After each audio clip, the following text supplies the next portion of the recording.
नमस्कार दोस्तों। आज हम आपको एक ऐसी कहानी सुनाने जा रही है जिसे सुनकर शायद आप भी यकीन ना कर पाए।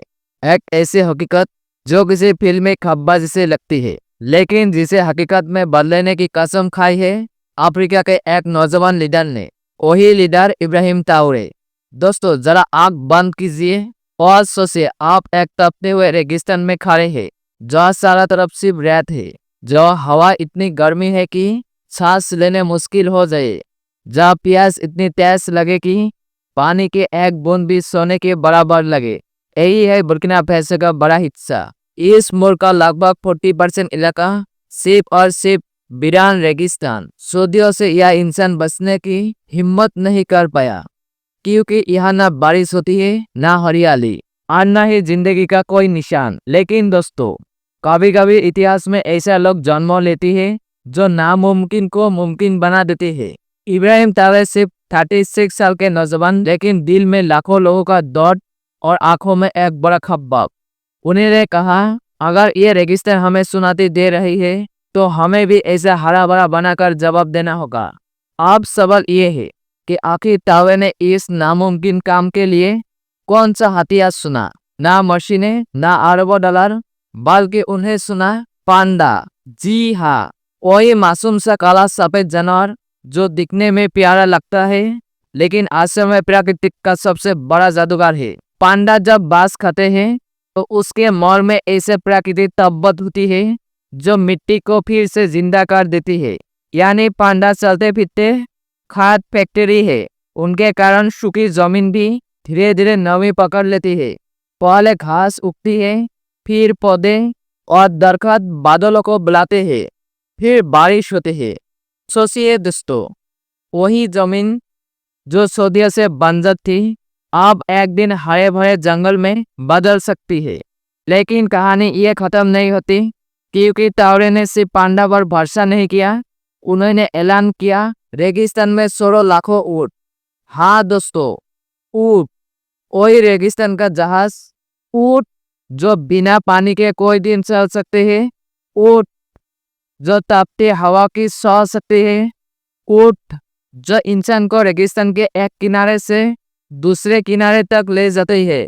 लेकिन इब्राहिम का प्लान सिर्फ सवारी तक सीमित नहीं, उनका ख्वाब है ऊँट रेगिस्तान की नई तहजीब का बुनियाद डाले। दोस्तों, आपको जानकर हैरान होगा कि ऊँट का दूध दुनिया का सबसे पौष्टिक दूध माना जाते हैं। आज यूरोप, अमेरिका और अरब के देशों में इसकी मांग आसमान छू रही है। अगर बुर्किना फासो के रेगिस्तान में लाखों ऊँट हो गए तो ये एक नई इंडस्ट्री खड़ा होगी। लोग दूध बेचेंगे, मांस बेचेंगे, ऊँट की खाल से सामान बनाएंगे और सबसे बड़ी बात, हजारों लोगों को रोजगार मिलेगा। लेकिन बस ये नहीं, ऊँट चलते बढ़ते विष भी फैलाते हैं।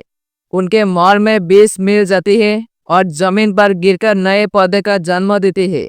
यानी ऊँट भी चुपचाप जंगल लाने का काम करते हैं।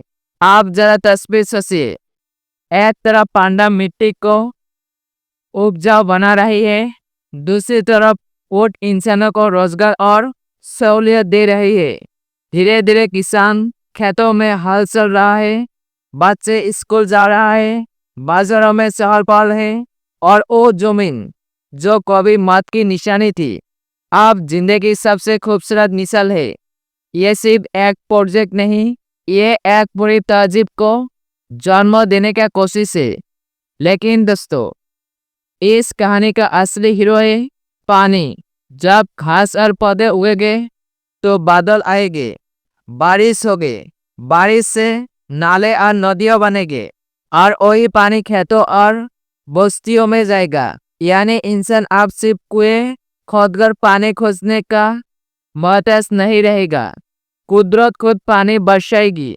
दोस्तों, इब्राहिम ट्राओरे के ये ख्वाब सिर्फ बुर्किना फासो के लिए नहीं, यह पूरी इंसानियत के सबक है।